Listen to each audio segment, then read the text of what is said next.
The doppelganger's grin. I never thought a silly TikTok trend would unravel my life. But here I am, holed up in a cheap hotel room, my dog growling at shadows, and my own handwriting haunting me with words I don't remember writing.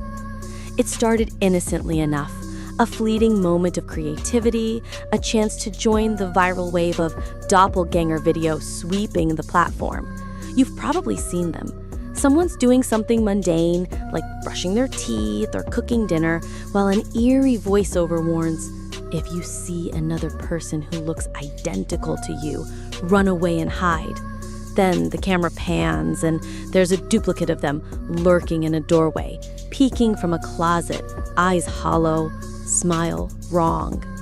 It's creepy, sure, but it's just a trend, just a bit of fun. Or so I thought. Last week, I decided to make my own. I don't post much, but my friends were over, we'd had a few drinks, and the vibe was light. Sarah, my best friend since college, offered to help film the creepy part. We set up in my living room, the one with the big window overlooking the quiet street. I did the opening bit, me stirring a mug of tea, looking bored, while the audio played that ominous line. Then Sarah, giggling through her buzz, hid in the hallway closet with my phone, filming herself as the doppelganger. She mimicked my posture, my clothes, even my messy bun, but added this exaggerated, toothy grin that made us all burst out laughing when we watched it back. God, you look unhinged, I told her, and we cackled. But something about the video gnawed at me. Her grin, my grin, technically, was too wide, too sharp. It didn't look like a joke. It looked like hungry. I brushed it off. We posted the video, got a few likes, and the night carried on. My friends left around midnight, and I took Nyla, my husky, out for her last walk. The neighborhood was still, the kind of quiet that feels heavy, like the world's holding its breath. Nyla sniffed her usual spots, and we went back inside. I locked the door, checked it twice, habit from living alone, and crawled into bed. The TV flickered on, some random episode of King of the Hill droning in the background as I tried to shake the unease clinging to me. It wasn't the video itself, I told myself. It was just the alcohol, the late hour, the way Sarah's grin lingered in my mind. I tossed and turned, Nyla curled up at my feet, until exhaustion finally pulled me under. I woke to static. The TV screen was a mess of gray and white, hissing like a storm.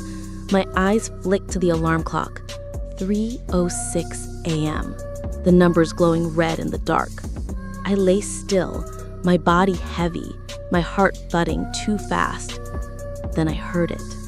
A slow, deliberate creak from across the room. My closet door. My breath caught, and I turned my head just enough to see the door inching open, the hinges groaning like they were in pain. My limbs felt like lead pinned to the mattress as a hand, pale, bony, wrong, curled around the doorframe. My pulse roared in my ears, drowning out the static. I wanted to scream, to move, to grab Nibla and run, but my body wouldn't listen.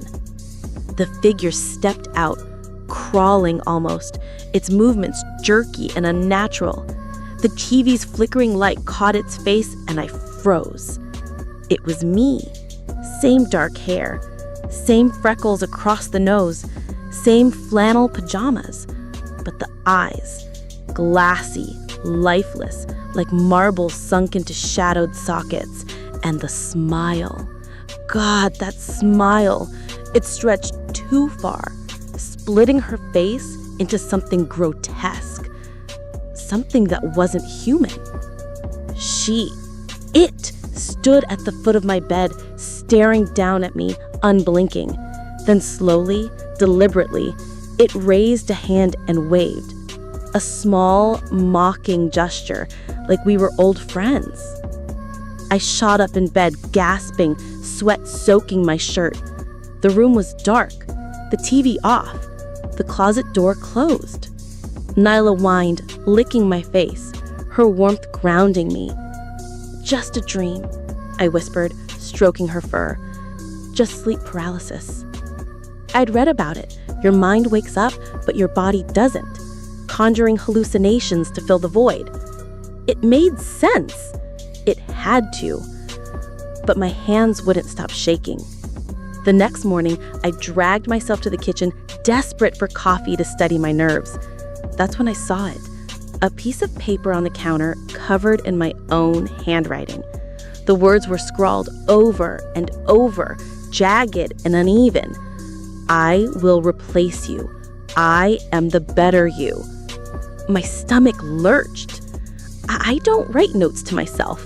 I don't sleepwalk. I don't do this. I grabbed my phone and called Sarah, my voice trembling as I read her the note. She laughed it off, her tone gentle but dismissive. "You were probably half asleep, freaking yourself out after that nightmare. It's nothing, okay?" I wanted to believe her, but the dread in my gut only grew, a cold weight that wouldn't lift. I tried to go about my day. Work, errands, walking Nyla, but every shadow made me jump. Every creak in the house set my teeth on edge. I kept checking the closet, the hallway, under the bed. Nothing. Just my imagination, I told myself. Just a stupid video and a bad dream. But Nyla was acting strange too. Pacing, staring at corners, her hackles raised for no reason.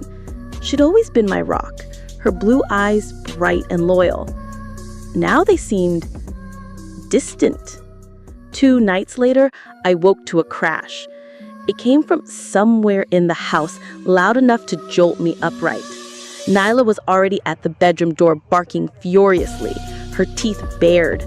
My heart pounded as I grabbed the baseball bat I keep in the closet just in case, and crept into the hallway. The light switch clicked uselessly. The power was out. Moonlight spilled through the living room window, casting long, warped shadows. At the end of the hall, the utility closet door stood open, a black rectangle in the dim glow. I froze, my breath shallow, as I called out, "If anyone's in here, I'm calling the police." My voice cracked, betraying my fear. A chuckle answered me, low, guttural, and unmistakably mine. My blood turned to ice. Then from the closet, that same voice whispered, "Nyla." Before I could react, Nyla bolted toward the closet, her growl low and menacing. "Nyla, no!" I screamed, lunging after her, but I was too slow. A pair of arms, too long, too pale, shot out from the darkness and yanked her inside. The door slammed shut, her yup cut off like a switch. I threw myself at the door, pounding, twisting the knot, but it wouldn't budge. Tears streamed down my face as I screamed her name. Then, behind me, the door creaked open. I spun around, bat raised, ready to swing. Nyla trotted out, her fur unruffled, her eyes glinting in the moonlight. I dropped to my knees, pulling her close, sobbing into her fur. She was fine. She was here. I stumbled to the closet and yanked the light cord. Empty. Just the HVAC unit and water heater, humming quietly. I couldn't stay in that house. I grabbed my keys, a bag of clothes, and Nyla and drove to a hotel across town. The room smells like stale cigarettes, but it's better than home. Home doesn't feel like home anymore. Nyla hasn't been herself either. She growls at me sometimes, her eyes locked on me like I'm a stranger. Yesterday, she bit me, hard enough to draw blood, hard enough for stitches. Nyla, who's never even nipped me in the 3 years I've had her.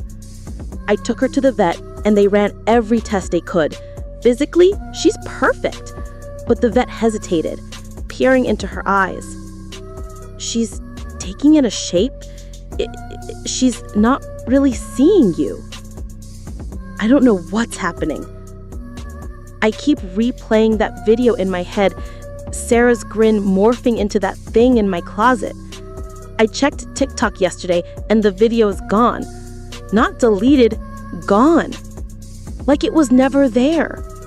I asked Sarah about it and she swore we never filmed anything. "You okay?" she texts back. "You're freaking me out." I don't know what's real anymore. I don't know if I'm losing my mind or if something followed me from that video. Something that knows my voice, my face, my dog's name. Last night, I found another note in my hotel room, tucked under my pillow. Same handwriting, same words. "I will replace you. I am the better you." I didn't write it. I know I didn't. Nyla's sleeping now, curled up on the bed, but every time she opens her eyes, I feel it. That glassy, empty stare. Like she's not my dog anymore. Like something else is looking through her. I don't know what to do. I can't go home. I can't stay here. And I can't shake the feeling that the better me, the one with the too wide smile, is closer than I think.